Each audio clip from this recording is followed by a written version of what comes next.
We're here today to talk about growing up in England, specifically in England, not the UK.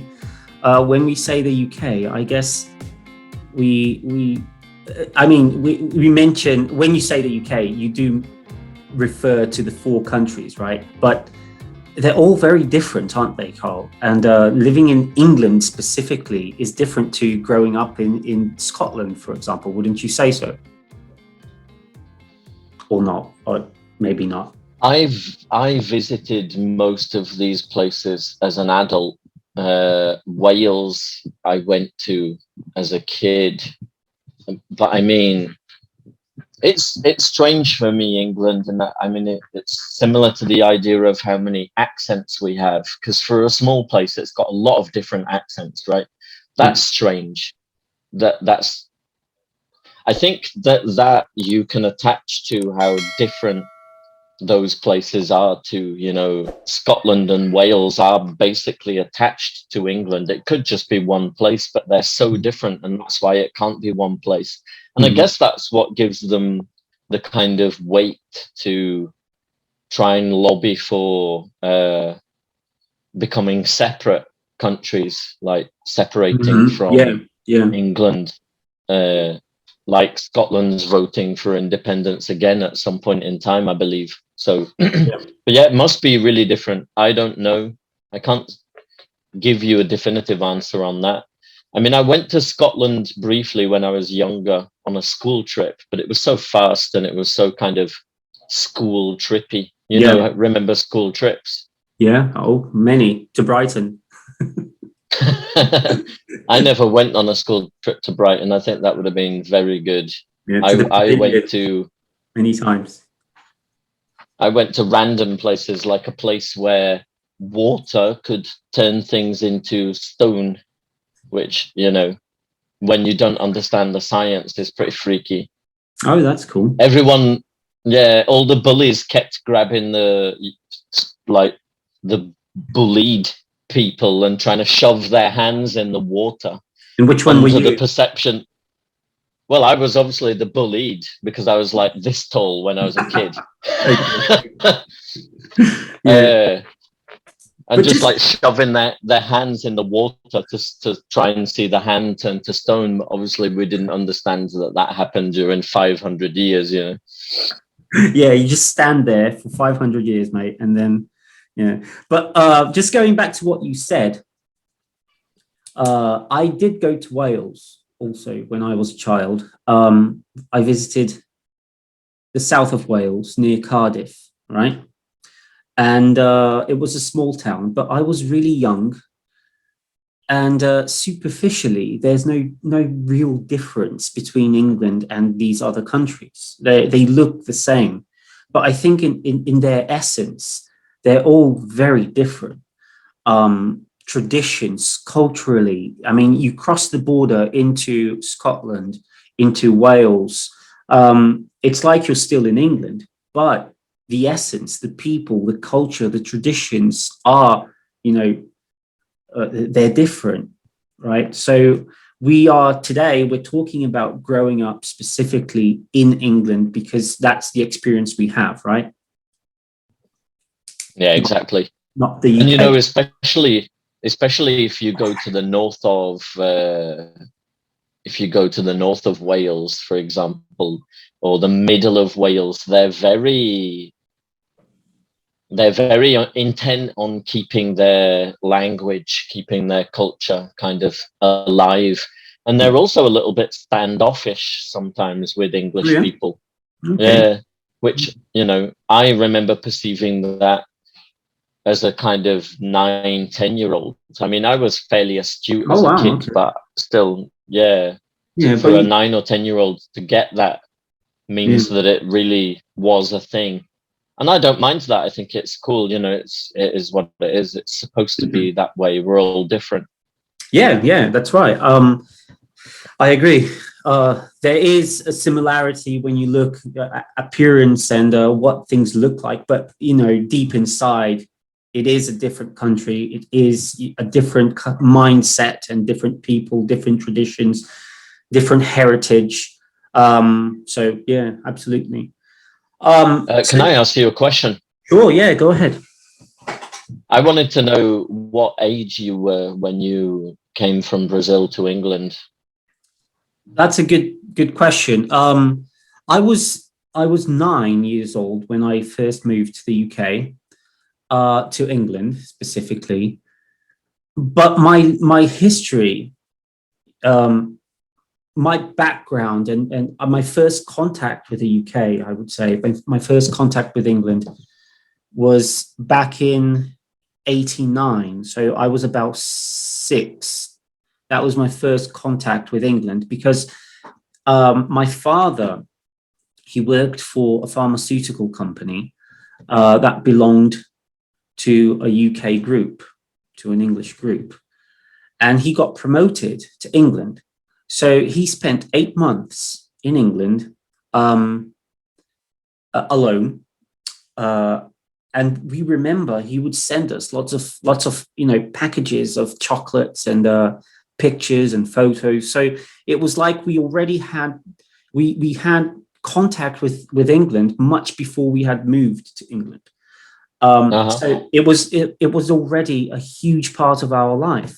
When my father came back, in the early 90s, when he came back, he brought with him um, a friend of his that he had met in England. His name was Justin, and he lived with us for a year and a half.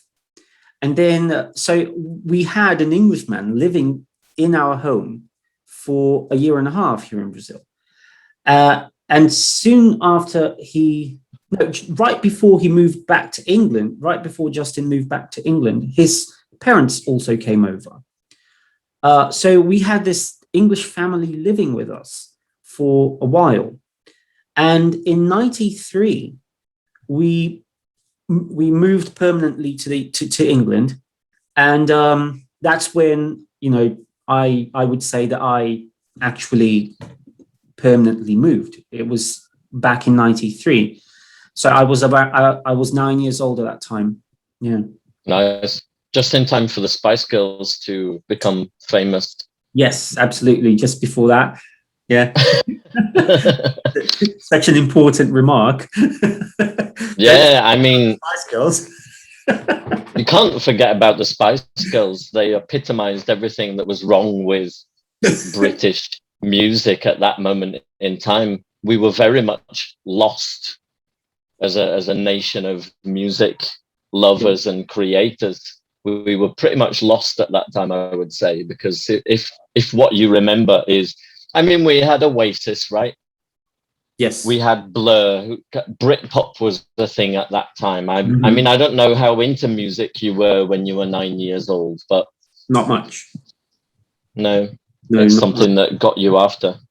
Yeah. Probably a good Much thing. after. Probably coming to England was the reason that you weren't into music that much, because you Well, listened yeah. to it and thought, well, that's crap. My first album, the first album I ever bought was No Doubt. So 95. around that, yeah, '95. But my brother was into music and he was into grunge. So he started listening to Pearl Jam, Soundgarden, Pearl Jam, and a lot of Chili Peppers. Although they're not grunge, I realize that. But that's when I really started getting into music because my brother would listen. He would put Chili Peppers in the car in the morning on our way to school. And I remember, like, this was around '95. So my parents, you have to understand, like, for us children, learning English was quite fast. So in about 3 months, I was already fully communicating with my peers. I was just normal. But my parents had a harder time to fluently acquire language.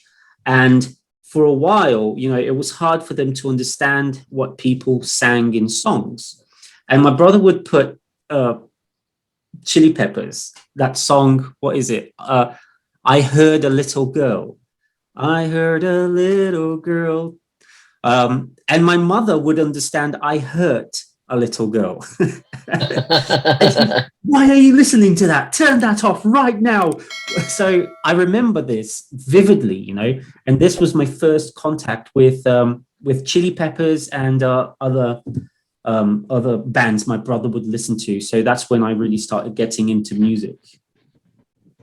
That was My Friends from One Hot Minute that you were singing, I guess. Right. Yeah. I don't know. I have a terrible memory for song names. I can remember the song, but I can't remember the name. Yeah. We noticed that It happens. Today. I got Billie Jean and Beat It confused. Well, they both begin with B. I mean, we can let you off on that. Thank you. And they've both got wicked kind of instrumentation, those two songs, but you know.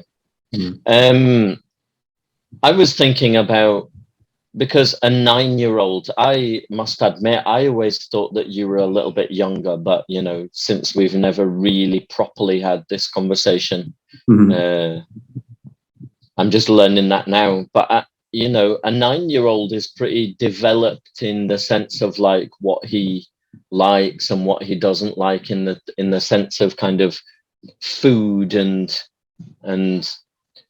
I think, you know, general things from infrastructure.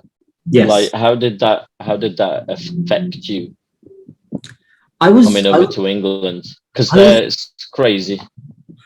I was very naive, I think, at that time. You know, I was 9 years old, but I think I don't want to say that I was underdeveloped, because, you know, I was very aware of what was going on. But for me to adapt to England was fairly quickly. I would say in the first 3 months, as I said, I was fully adapted. The food and I think, actually, to be honest, around 8 or 9 years old, that's when you actually start to have a perception, a world perception of things, and you start to realize things that you like and things that you don't like, and you start to have your own opinion about things. And it was at that phase that I moved to England. So possibly that is why much of the way I think is very much in line with the English mindset. And I realized that my daughter, she's 9 now. And, you know, from the age of 8 to the age of 9, there's a huge leap in level of communication. She's having much more intellectual conversations with me. So I can clearly see that she is now developing her own world vision, you know, her own view of how things work. And that's precisely when I moved to England. I remember, like, in detail, most of the things I lived as soon as I moved to England. I vividly remember stuff, you know, like if it was yesterday. And much of the discoveries were just natural processes of a child. So I didn't have any culture shock, nothing. I had culture shock when I came back to Brazil, and I still do. Yeah. Because I was thinking about, you know, like in England, people presume that in England we have this massive breakfast, the English breakfast, every day, which we don't, right? We have that before we're going to take a long trip, or when we know that we might pass lunchtime without being able to eat or something. So we like have a stronger breakfast. But normally we eat like toast and cornflakes. And then there's lunch. Lunch is like a sandwich or a salad or something light. And then it's in the nighttime that we have our kind of principal meal, like between 6 and 7 p.m. generally. Like, did that happen in your family, or did you continue being kind of Brazilian, like having lunch as lunch? No. We completely adapted to the English style of life. I think my parents, they forced us to adapt to this English lifestyle because it would make it easier for us to live in England. And to be honest, Makes sense. I had never thought of these. I had never thought of these things in Brazil before I'd moved. So like, Yeah. I had never realized that, oh, we have a big lunch here in Brazil. So when I moved to England, um, things just naturally changed. I didn't realize that things had changed. Um, I just naturally started perceiving the world from there on. And for me, it became natural to have just a sandwich at lunch. And especially because, we were in school. So in the morning, I remember I would have a toast and Sunny Delight. That's what I would have every morning, practically. Do you remember Sunny D? The fakest Yes, orange juice of all time, it's like plastic courtesy of in liquid our form. cousins in America. I don't know how they managed to make Sunny Delight so disgusting if it's just orange juice. I mean, oranges have their own juice. There's no reason for anything else to be included. You know, that's I'd have a lot of Ribena also. Did you have that? Ribena. I mean, Ribena was fantastically sweet. So, I Yes. mean, as a kid, you kind of love that, right? Yeah, yeah, Kids just love sweet things. I don't know. Maybe there's a scientific reason, but absolutely. Ribena, was it the one that you had to kind of like Little use cartons. water? I would have it in Ah, little you're talking cartons. about, And right. in the morning, just before going to school, because school starts at 8:30 usually in England, right? I remember I went to school at 8, and my classes, no, I had to be at school with my form tutor at 8:30, and my classes started at 9. So I'd have breakfast, like a toast and Ribena or Sunny D, and then lunch was, just packed lunch. I take my lunch box, sandwich, things like that. Spice And Girls lunchbox. actually, yeah, kind of like that. Um, what is that cartoon? Is it Captain Scarlet? What is it? I don't remember now. Captain Scarlet wasn't a cartoon. That was made by Jerry Anderson, who made With the figures. Thunderbirds. They were like little kind of puppets. That's right. And then when you saw the hand with a gun, it was a real human hand, and then it went back to the puppet that's hand. that's the lunchbox I had. That's the lunchbox I Captain had. Scarlet. Captain Scarlet. And yeah, and then coming home, we got home after school at around 4 p.m. and then had a snack and then had dinner at around 7. So we actually fully adapted to the English style of life. Yeah. Yeah, that's how it was. Totally, definitely. Yeah, that's cool. How You about you, didn't mate? tell. Tell us about where did you go to school? And I'm telling you about my daily routine sort of style thing. Was it similar for you? Yeah, exactly the same. I mean, I lived in London until I was 5. I don't have a strong recollection of going to school. I remember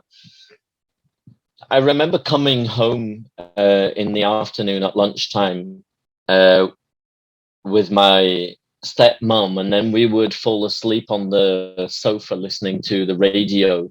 And I think, 80s music always has a really kind of nostalgic feeling for me when I listen to it. And I think that and I mean like real 80s pop, like the good stuff and the bad stuff. And I think it was from that time of me kind of like unconsciously kind of like accepting listening to it all while I was sleeping, on the Yeah. sofa.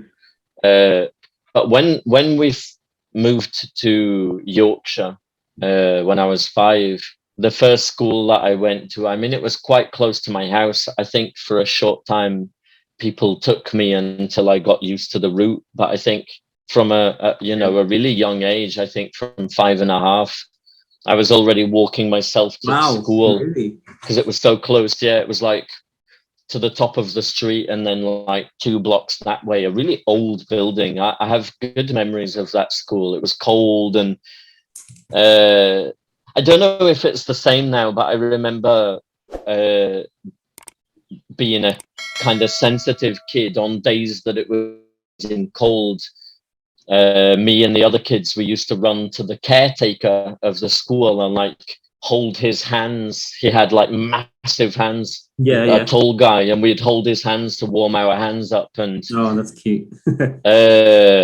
but these things about, you know, the day to day, like having breakfast at this time, like having breakfast at 8 a.m, and what it was, you know, like Yeah. jam on toast and cheese on toast, and like Yeah. tea. I was always a big fan of tea, even from a young age, you know, like very British. Yes. And lunchtime being like school dinner or packed lunch, that, you know, that's how it was for me also.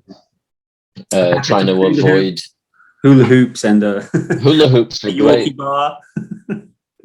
I think that I might have been the only person in the world who didn't insist on filling all 10 fingers up You with the have to hula do hoops that. and then It's a ritual. eating them off.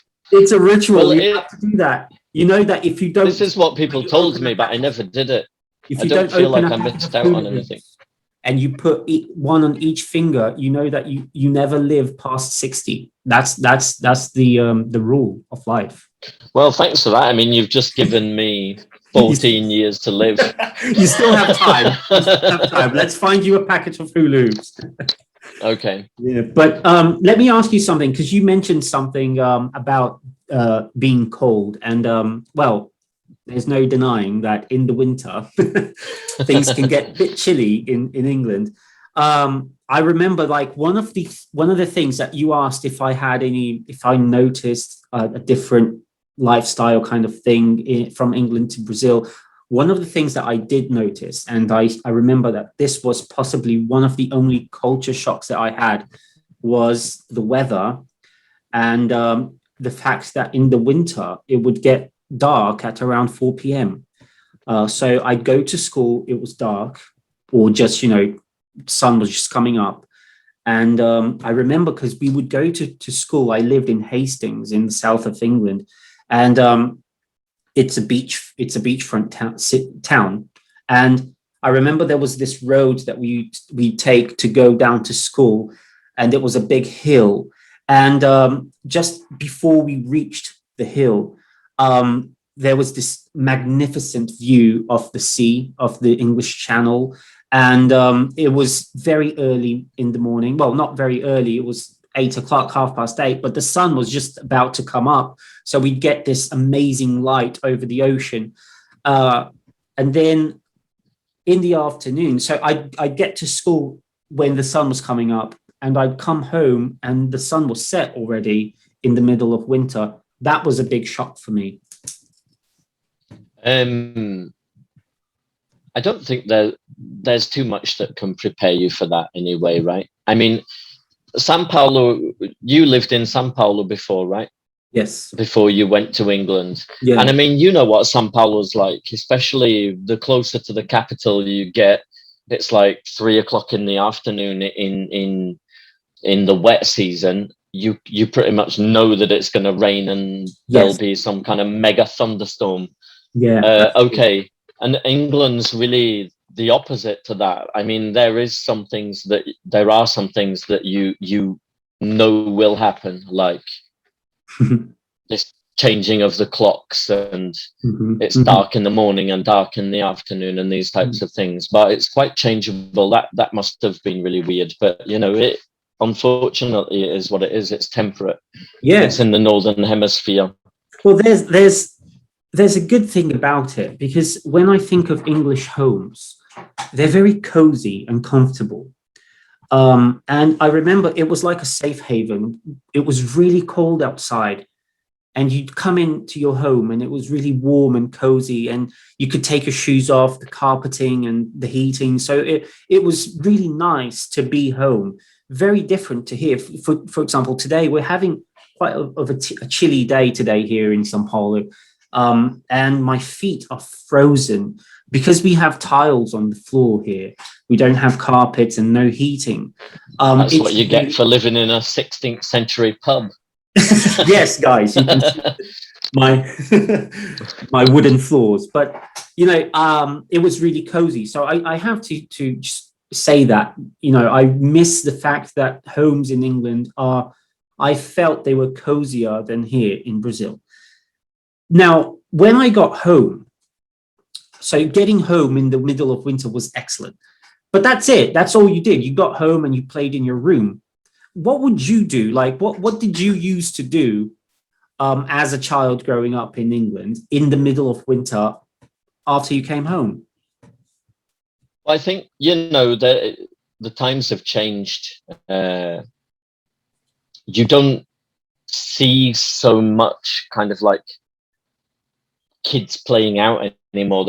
Especially here in Brazil, you have play areas in condominiums. You can see kids playing together. Maybe it's an age thing, but I used to walk my dog. I used to take her to the park and meet a couple of friends, and we would play football. And a couple of my friends both had dogs too, and they would walk their dogs. And there was a little bit of that kind of like, don't go too far because it's getting dark, and like, oh, it's dark already, so you can only be in front of the house. And this is how we invented some of our kind of favorite games. I don't know if you remember Kirby.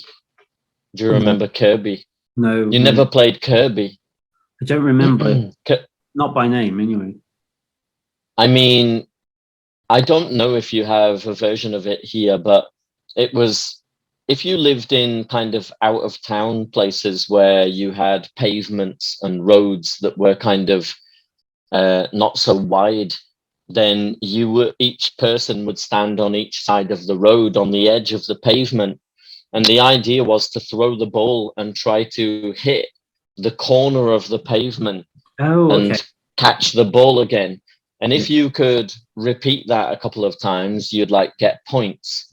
And if you only hit the curb flat and the ball rolled back to you, you just gained the opportunity to try again. And then if you didn't hit it, you would lose the ball and it would go to the other person. I mean, it wasn't a very developed game. You couldn't have like World Cups of it. There was a few rules that needed to be considered. But that's how I spent a lot of my time as a kid, apart from playing football and TIG and football playing with toys, obviously. Life, isn't it? Football is a huge part of life, at least where I live. In my school, I mean, we had two break times. In my school day, we had two break times. One at 10 a.m. or 10:15 for 20 minutes. And then we had another lunch break. And like the boys, we would be like 5 minutes before the end of the class, we'd be ready to run out and grab a good, part of the pitch so we could play football. It was a huge part of life, much more than I expected. Because when you think of Brazil, you think, well, Brazil is football, right? But I lived, then again, I grew up there. So I was going to say that I lived a much stronger relationship with football in England than here in Brazil.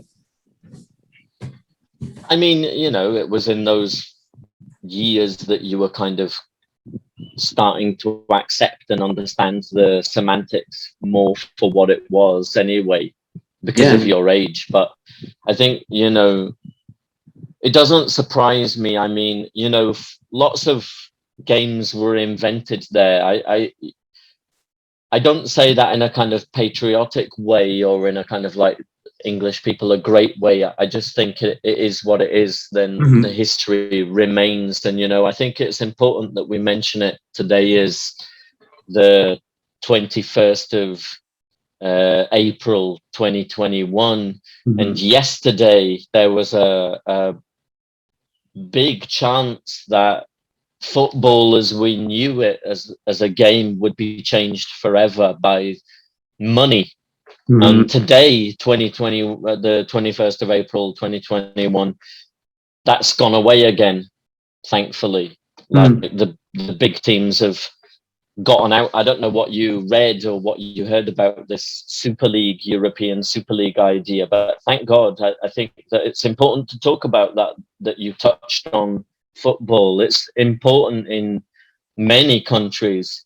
And remember, football, the big teams that are owned by sheikhs and super rich businessmen now, these were started by people like me and you know, Yes. workers, you know. Yes, exactly. It's Yeah. important to remember. And it's also important to just, make it clear here to everyone listening to us that most of our listeners are probably English students. And when we say football, we actually mean the original football, okay? Not soccer. Which for some reason is called American football in another place. Yeah. Although they play with their hands. Why?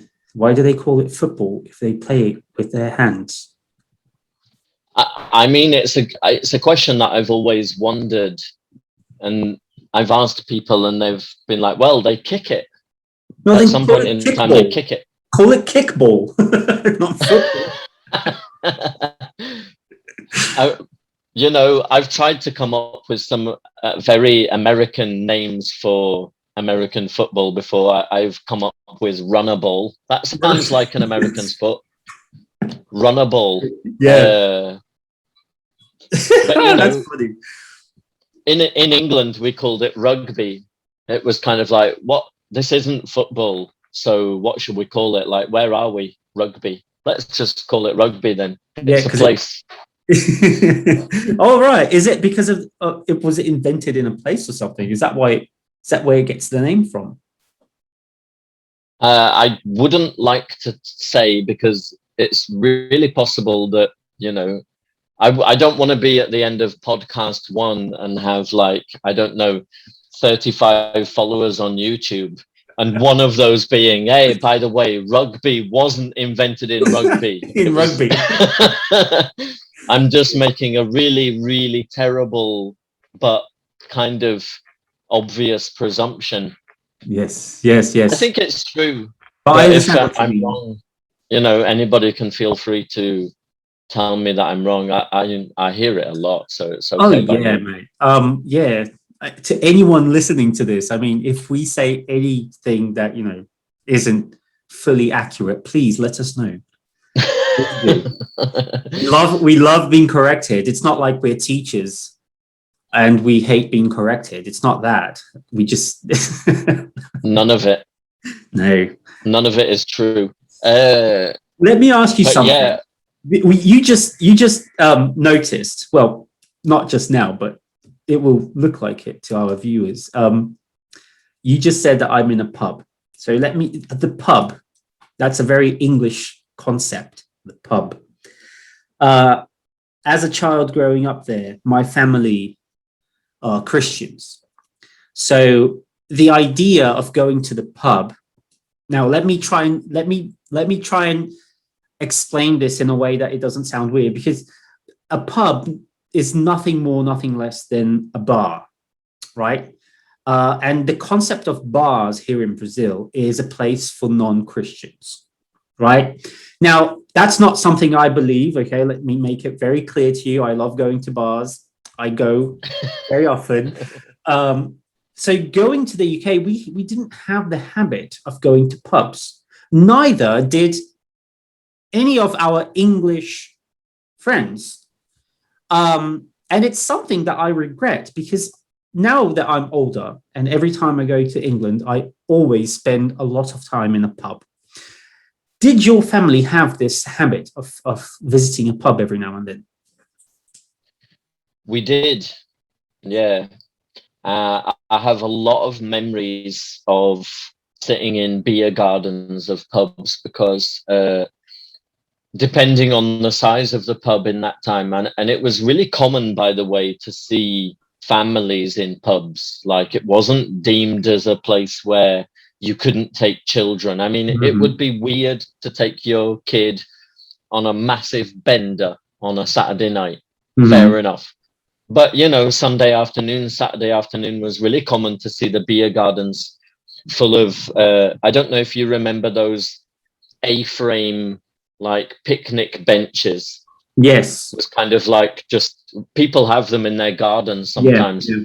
Beer gardens full of families, kids drinking Coca-Cola and sugary drinks. And if you were a kid, like we didn't have soft drinks a lot in Mm. our house as a kid. My parents, I think that they didn't want us to be exposed to that much sugar.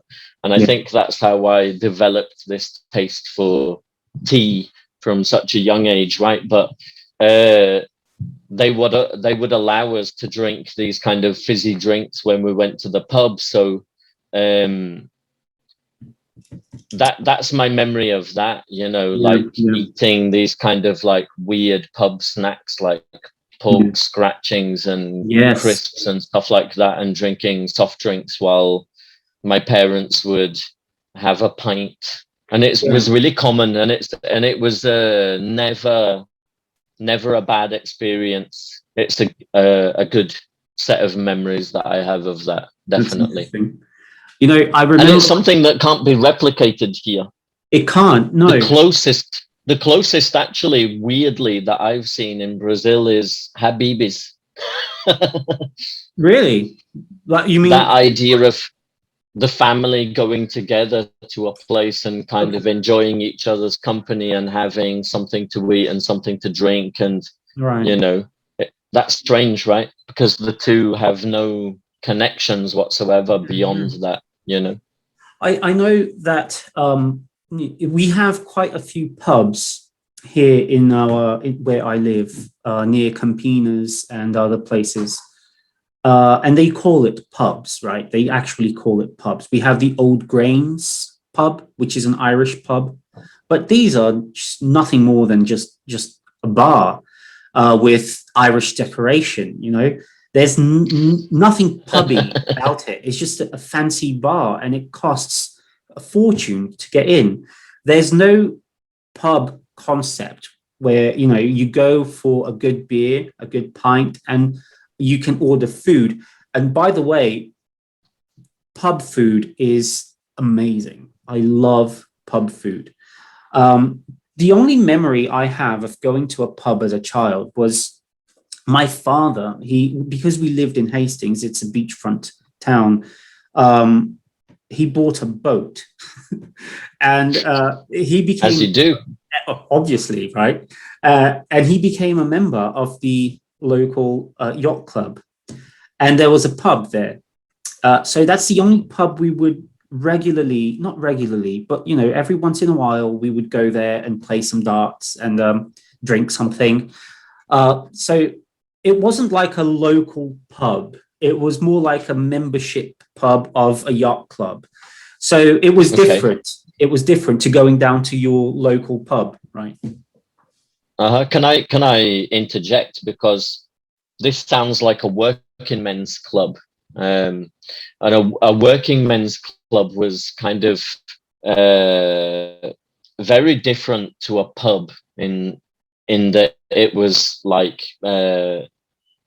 it was a building that would just have a very small bar in it. Obviously, they had to have a license to serve alcohol, but the people would pay to be members.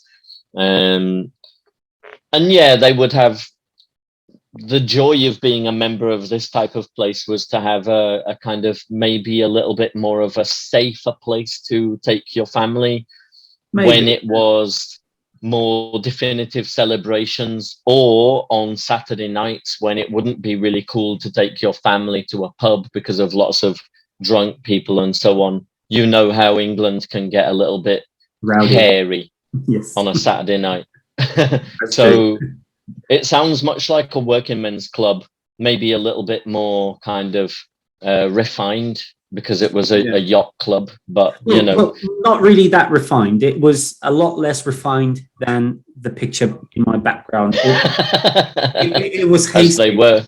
There's nothing refined in Hastings. Hey, don't you talk about Hastings? It's a I'm kidding. I love Hastings. I consider it my hometown. That's where, my first memories as a child, my first memories as a person growing up, we say in Portuguese, when I started to consider myself, when I started to acknowledge myself as a person, that's my memories are from Hastings. So everything I learned and that was passed on to me, how to behave, in society and how to, everyday stuff I learned in Hastings. So Can I ask you a question?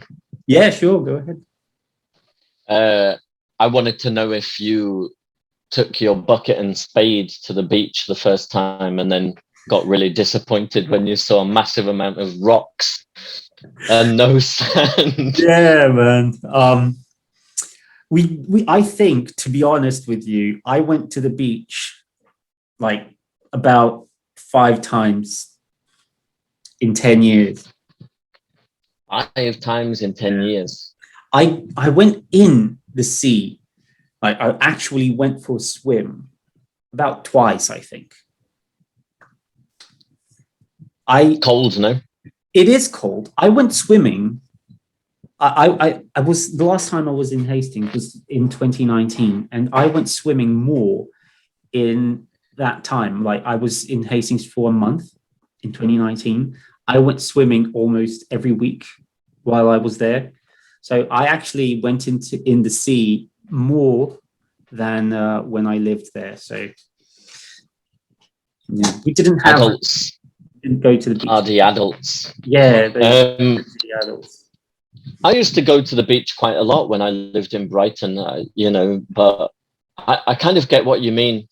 I always wondered when I saw people taking their kids to the beach, like if those children had been forewarned not to take their bucket and spade, or if the parents were just like, just let him take it and he'll figure it out when we get there. Yeah. I would look at my child and go, ha ha, you thought it was sand, didn't you? Yeah. Well, I mean, it's not the end of the world. It is a beautiful part of England, Hastings, right? It is. I was talking to a man, a YouTuber actually from Brighton. And he does these videos where he's just driving around. You can't actually see him. He's just driving and he films where he's driving and he talks about politics and other things like that. And, our political views are completely different, but I enjoy watching him. He's quite down to earth, although we are very different politically. He's very down to earth. He's not a hysterical fanboy, but it's really interesting that he I told him he filmed one of his videos was on a very sunny day. And to be very honest, I mean, England is a rainy, dark country, but when the sun comes out, England is glorious when it comes out, and Hastings was absolutely breathtaking on a sunny day. I mean, if you go up the hills to the east, the sunny day, on the sunny day during the one summer week in July. Yeah, but it's glorious. That's how it can be sometimes. Yeah, it's a beautiful country. I mean, I'm a big fan of the Lake District, and this is a place that I remember going to as a kid.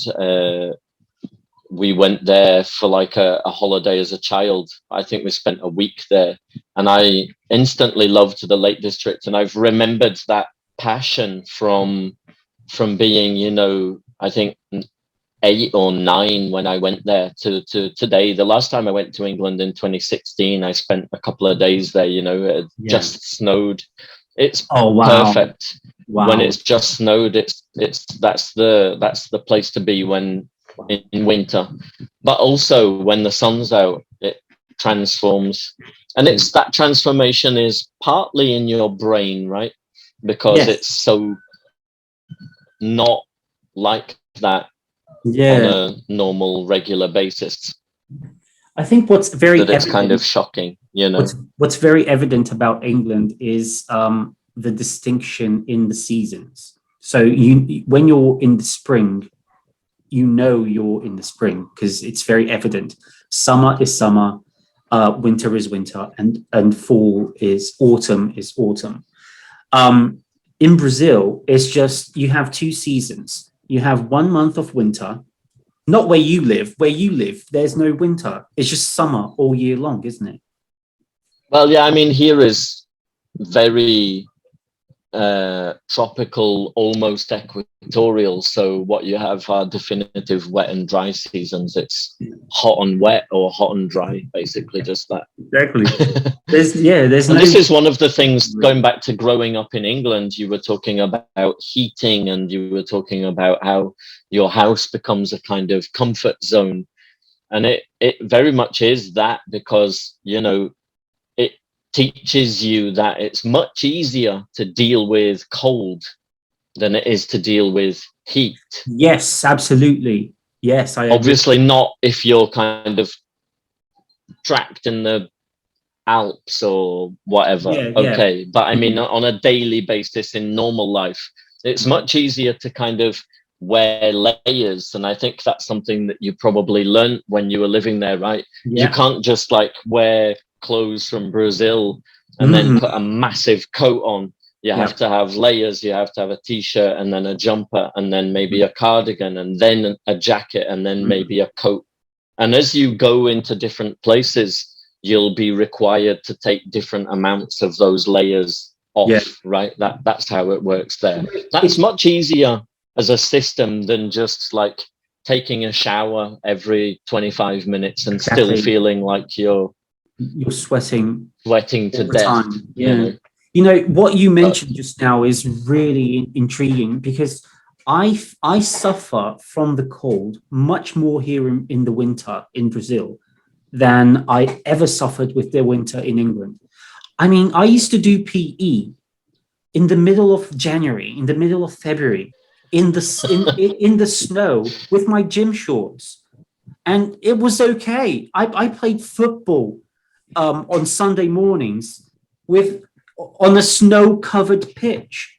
It never or worse to me. Or worse, when it had just frosted and the ground was as hard as rock. It was just, it never Horrible. bothered me. It never bothered me. I mean, we just dealt with it. It was normal day-to-day life in England. But here in Brazil, I really suffer with the cold weather. When it gets cold here, man, it's really hard to deal with because our homes are not prepared for the cold. So it's really cold. It's much colder inside your home than outside your home. So like you have to sleep under 5 or 6 quilts to warm yourself up. And in England, it's completely different. You feel comfortable when you get home. It's like your safe haven. When you go outside, you're prepared for the cold, right? And you're right, against the heat, there's nothing you can do against the heat. When it's really hot, and there's nothing you can do about it unless you have a really good air conditioning. There's nothing you can do about it. And even with air conditionings, if you live in a very humid place, like near the sea, the air conditioning isn't enough, right? You still feel very sweaty and humid and wet all the time. It's horrible. But having said that, I must say that I prefer the hot weather to the cold weather. It's just easier to get up in the morning when I mean, as a kid, I guess you remember those times when you were more like, I don't know, let's say 14, 15, maybe a little bit more of a lazy teenager kind of, you know, don't want to and all of a sudden it's Monday morning and you know that your first class is mathematics. Oh gosh. And the sun hasn't come up yet, and outside it's like 2 degrees and raining, and you're like, oh god, that's so Englishy. Zero chance of me getting out of bed and making this class. And then all of a sudden your mum's like, if you don't get up now, you'll be in trouble. I'm gonna tell your dad, or whatever was the threat in your house. They're different in everybody's house, I guess, and that sucks. It's much easier here. You don't have to kind of dangle your leg out of the bed and say, oh, it's too cold to get up. You just like, alarm's gone, it sucks, but time to get up. And then, you know, it's a little bit easier. It's more humane, I guess, in a funny kind of way. Yeah, I guess so. But you know, I feel like I'm prepared. I've been thinking about moving back to England, and one of the one of the things that has always kind of been a deterrent, I would say, for me going back to England, has been the weather, because after my period in England, I lived in the south of Portugal, and you can imagine the change was drastic. Because I mean, the south of Portugal, you have 300 days a year of strong sunshine. Yeah. Although it doesn't get as hot as it does here in Brazil, but still that sunshine, everyday sunshine is, it really affects your mood and makes you energized in the morning. So one of the deterrents for me going back to England has always been the weather. But I guess as we get older, maybe we mature and we learn how to deal with our emotions a bit better. And I feel like today, at 36 years old, I'm prepared. I'm prepared to live those miserable days again, Yeah. 36. I mean, it's. I don't know if anybody can really argue with that. I think, there's lots of people probably who live in England whose dream it is to not have to go through that anymore. But I mean, being an adult, it changes you in lots of different ways. You just kind of accept. I think being an adult, it makes us a lot more able to accept certain bad consequences that will come from certain actions that we really want to take. And I think that's where you got to. Yes, but, exactly. Yeah, you worded it much better than I did. Yes, you just learn to accept, and make the best of, a horrible situation, or make the best out of, things that you would prefer were, different. So yes. Just one thing, we went to school at a similar time. Obviously, I left a little bit before you, but what are your recollections of the end of school, like with regard to advice about what you should study, or what course you should take, what path you should take in your life? Because I remember when I left school in 1994, I guess, I think it was the summer of 94 that I finally was able to give a big middle finger to school life, and I kind of grabbed that opportunity, ran away with it, and never looked back until now, which is why I have this amazing job of being a teacher.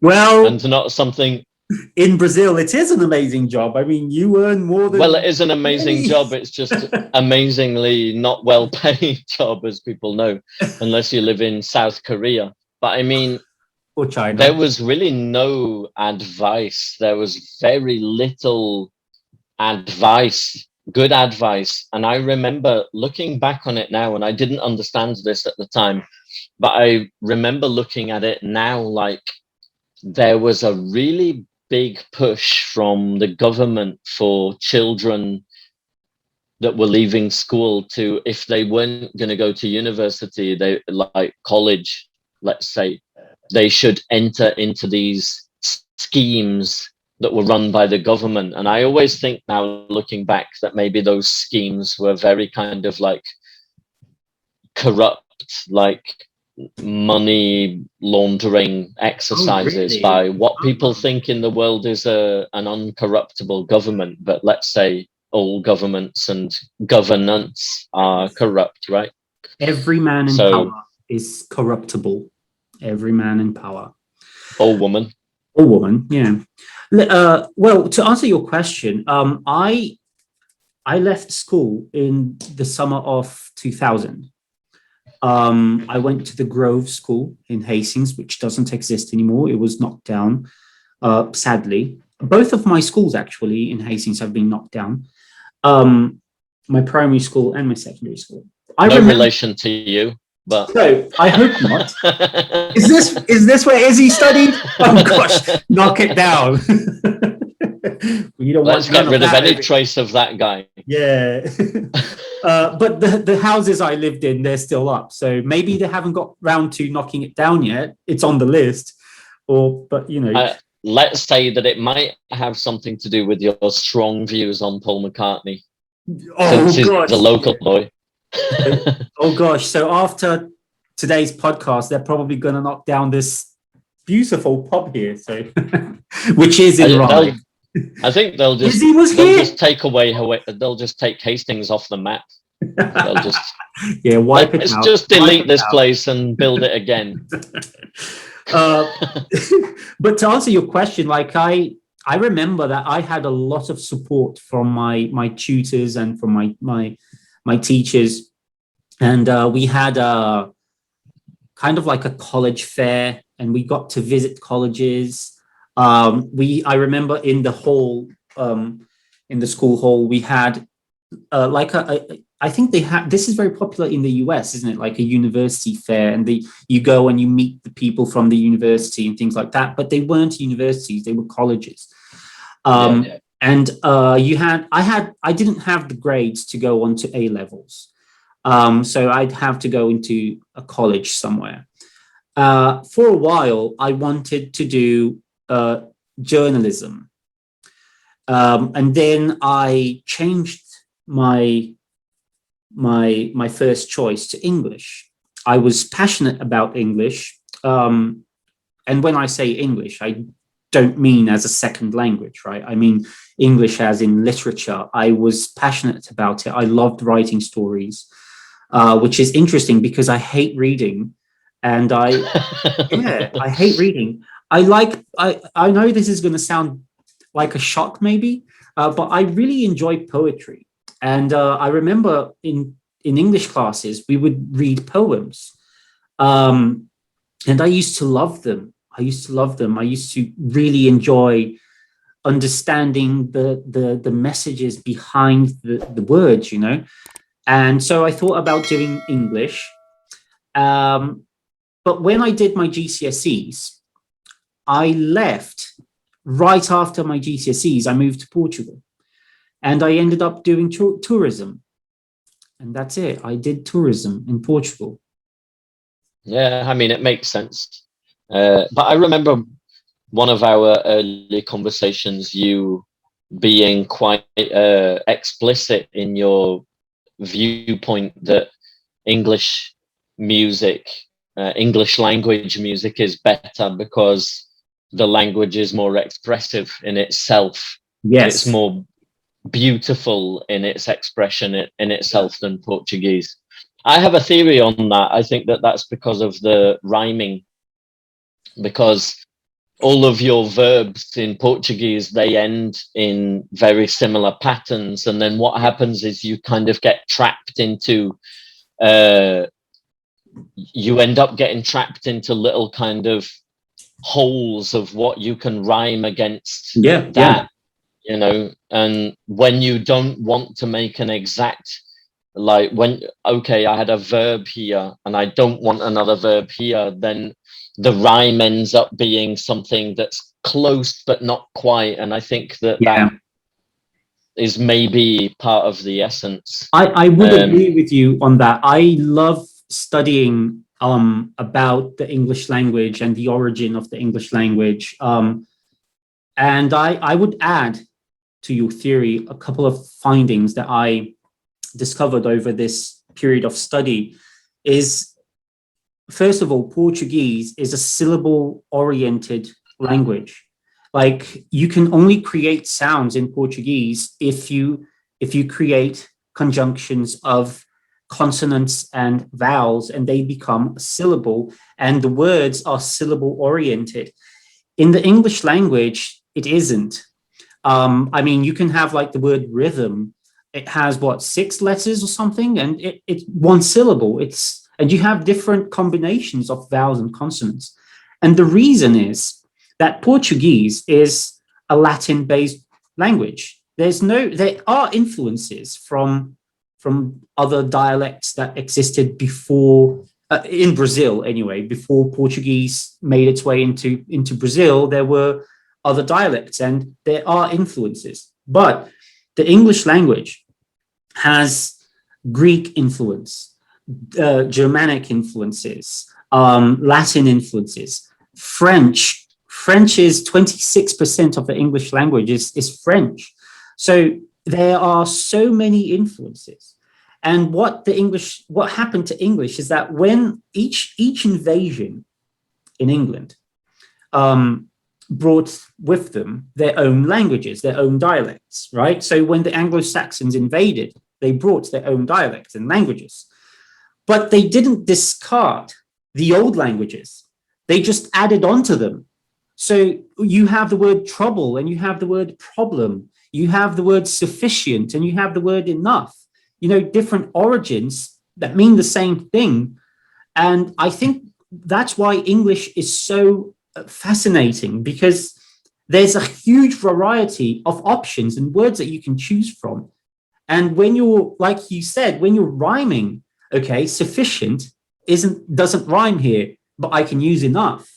So you have like a huge list of words that you can choose from, which mean the same thing. And that's what I think. English, it's like music was created for the English language. That's how I feel. Interesting. Sometimes with my students, when I show them thesaurus on the internet, and I get them to tell me how many synonyms they think there might be for a simple word like beautiful, and it's always a surprise for them when they say 5 or 10 and there's like 50 or 60. But one thing that's really strange, I guess I'll never get over this until the end. Maybe one day I will, I don't know. But in this time that you were finishing school and getting ready to go to Portugal, I was spending a lot of time in Battle, which is like, 15 kilometers up the road from where you were living. Yeah. In that same time, 99, 2000. So it's kind of strange that we almost crossed paths. Here we were. Yeah, man. And then 8 years later, 8 years later, we would end up in the same apartment block in Indaiatuba. Our story, like how we met, it's such a huge coincidence. And I think it would be a whole nother topic for a new episode, because like how we met and what happened and why you came to Brazil and why I came back to Brazil and where I lived here in Brazil before I moved to the place where we met. And, it's just so freaky how everything worked out like to the milliseconds that we would meet that day, and our background and how coincidental it is, how, similar to each other. So I think we should definitely talk about that in another episode. Right, mate. This was a huge pleasure. I just want to thank each and every one of our viewers. Hope you've enjoyed it. Everybody who made a click, followed, listened. Definitely. It's all good. Don't forget to follow, subscribe. It kind of helps me to think less about that, actually, because if I think too much about that, then I start to get freaked out by, like, am I on radio? There's nobody listening now, right? This is just me and you. Yes. Nobody. So yeah, I guess future listeners, like, welcome to the past. Yeah. But yeah, it's good. Hopefully people like it for what it is. Yeah, and we're available to answer questions about who we are and take suggestions. Send a comment. Topics. Yeah, topics. We're both suggestions on topics. At some point in time, we'll have no idea what to talk about anymore, and then we'll really need people to give us suggestions, I guess. So definitely. I guess we're really good friends, and if we sit down to have a chat, you can be sure that we're going to be talking all day. So we have to direct our our podcasts to a topic. But either way, we will always have something to talk about. We are both English teachers. So if you're an English student and you want any advice or help with anything, that is something that we can help with during our podcast, feel free to leave a comment down here also. And don't forget to subscribe, like the video, share it with your friends. That's probably one of those things will come here now, right? That says like, subscribe. I've seen, Hit the button. you're going to have bad luck for 7 years if you don't subscribe on a meme video that I was watching. Exactly. It's like the hula hoop ritual. You have to. But anyway, case of hula hoops. This was a huge pleasure. Thank you so much, everyone, for watching. Thank you, Carl, for your company and for this amazing chat. All right. See you guys in the next Bye. video. We didn't plan that, so